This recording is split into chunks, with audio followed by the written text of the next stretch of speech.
আজকে হঠাৎ কোম্পানির ম্যানেজার আমাকে তাড়াতাড়ি করে কেন ফোন করে আসতে বললো যে তাড়াতাড়ি আজ চলে আসো। তো কী খবর বন্ধু, আমরা চলে আসলাম। আমি আবার সাইডে এসে আমি আমার গাড়ির ইঞ্জিন অয়েলটা চেক করছি। চেক করে দেখলাম ইঞ্জিন অয়েলটা ঠিক আছে। কদিন আগে আমি গাড়িটা সার্ভিস করলাম, তাই আমি তাড়াতাড়ি করে গাড়ির কেবিনে উঠে আছি। গাড়ির কেবিনটা খুবই নোংরা হয়ে আছে। আমি চাবিটা অন করে একটু গাড়িটা আয়নাতে আমার মুখটা দেখাদেখি করছি, আর এদিকে আমার গাড়ির জানালাগুলো খুলে দিচ্ছি, কারণ এখন গরমের দিন অনেক গরম লাগছে। তো গাড়িটা স্টার্ট করে দিলাম। স্টার্ট করে আমি পিছনের পকেটগুলো সব এগুলো সাইডে উঠিয়ে নিচ্ছি, কারণ এগুলো নিচে থাকে। সব নিচে রেখে দিয়ে আমরা গাড়ি যখন বন্ধ করে দিই, আমি গাড়িটাকে নিয়ে বেরিয়ে চলে আসছি সাইডের দিকে, কারণ আমি এখন এখানে মাল লোড দিচ্ছি না, আমি লোড দিচ্ছি আর একটা অন্য জায়গায়। তো এখান থেকে বেরিয়ে যাচ্ছি আমি এখন। তাড়াতাড়ি করে এখান থেকে বেরিয়ে গেলাম। এখানে আবার একটা সাইডের কাজ চলছে, এটাতে শুধু ঢালাই রোডের কাজ চলছে, আর আমি এখানে চলে আসলাম। আমাদের সাইডের এখানে গিট্টি আর বালু পড়ে আছে।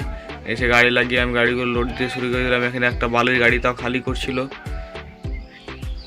তো তাড়াতাড়ি করে আমি 2 টলি ট্র্যাক্টরে গিঠি লোড করে আমি পাঠিয়ে দেবো। তোমরা আমার ভিডিওগুলো দেখছো, কিন্তু তোমরা কোনো সাবস্ক্রাইব করছো না, সাপোর্ট করছো না, ভিউজ হচ্ছে না তাড়াতাড়ি করে। তো আমার ভিউজগুলো অনেক কমেছে, তো একটু সাপোর্ট করে আমাদের পাশে থাকো। তো আমি দুটো ট্র্যাক্টর লোড করে আমি পাঠিয়ে দিচ্ছি, আর লাস্টে একটা ট্র্যাক্টরে আমি বালু লোড করে পাঠিয়ে দিলাম। দিয়ে আমি আজকে আমার ভিডিও এখান থেকে শেষ করে দিই।